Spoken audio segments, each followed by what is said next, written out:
Good morning and a happy Pride.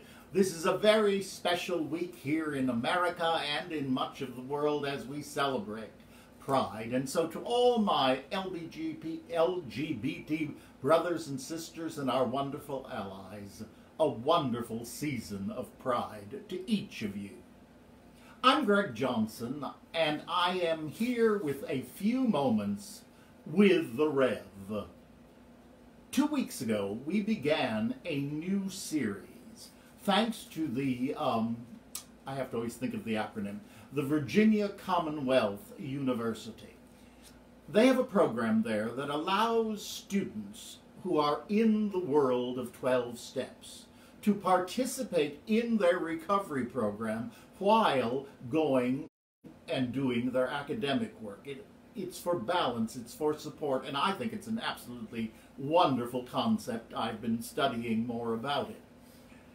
They came out with a paper that I found on Facebook, and so I've been sharing it with you.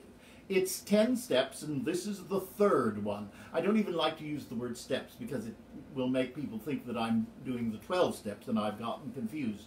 No, it's 12 statements, 12 points of wisdom, if you will, that they suggest that from the 12 steps we might apply to the general population in this world of recovery, especially from the pandemic of COVID-19, but also the greater pandemic of racism that the world is facing. And both are opportunities, and both are creating new realities. And when we face new realities, there are so many challenges, because we need to look at the past and we need to look at the present in order to move on to the future. And these suggestions, I think, have been very helpful to me, and I've been sharing them with many people and getting a very positive response as well. So I share them with you, and if there's someone you think that might benefit from them, please send this on to them, because all of this is meant to help. Also, we are asking that in order for us to do more outreach, we need to have people subscribing to our YouTube channel. Now, all of these programs and the Thursday sing-alongs and the Friday with the Rev and a lot of other things from Emblem Health are all on the YouTube channel Family Caregiving with the Rev. Family Caregiving with the Rev. So that if you would be so kind as to subscribe, you will allow us, it doesn't cost you anything, it's just a support item. It will allow us to take other actions that will allow us to expand and to help other people. So I ask you to go to Family Caregiving with the Rev and subscribe. I will really appreciate that. Now, this is the third week. Our first week, we talked about the first suggestion, and that was really accepting our powerlessness. The second week was halt. Don't get too hungry, angry, lonely, or tired. Wonderful, wonderful guidance for all of us. And today, we're talking about two words that often can hinder our growth and our acceptance into a new reality. Our journey is progress, not perfection.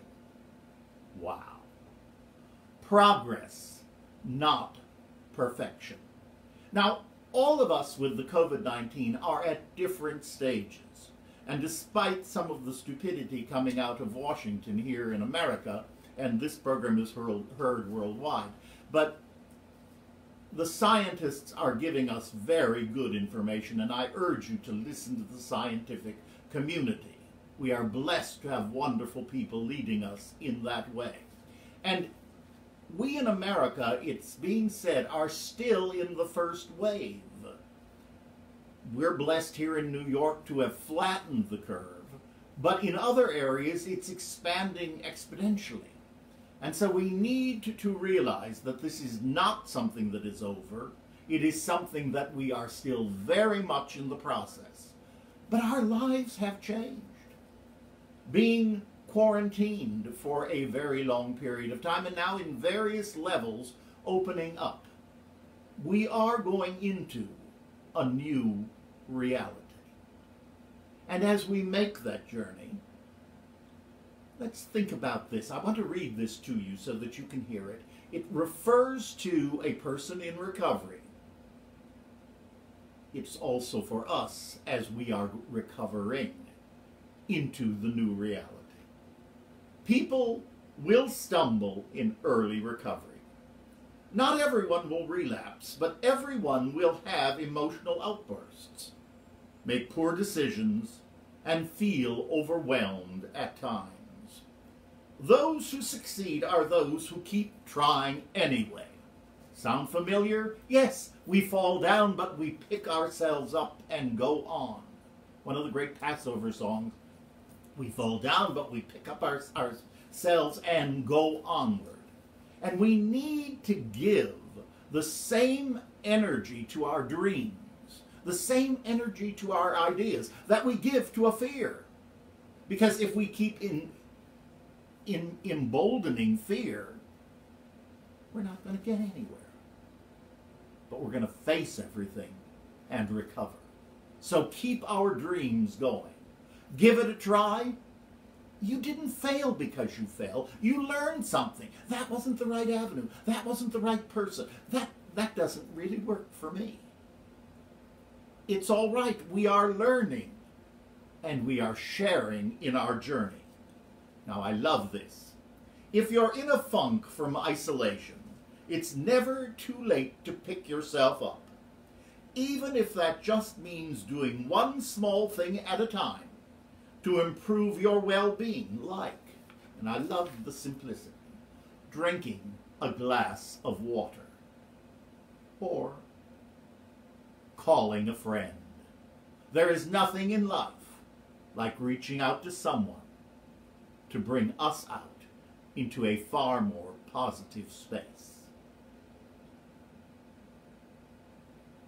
They continue. Living in general is a learning process for all of us. So don't hate yourself for stumbling a little or a lot. I remember so well the Reverend Dr. Arthur Caliandro at Marble Collegiate Church used to talk about life as being a series of problem-solving events. And it very much is. But in solving those problems,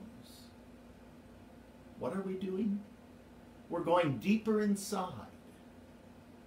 We're going deeper into our faith in a higher power, in a divine spirit, in God.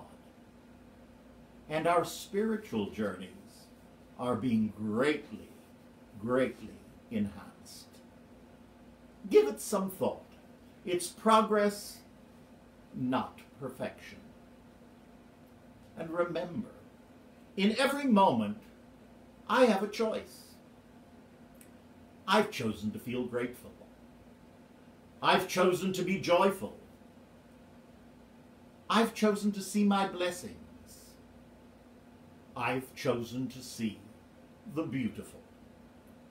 I've chosen to be excited about the simple things. I've chosen to smile more often. I've chosen to thank God every single day.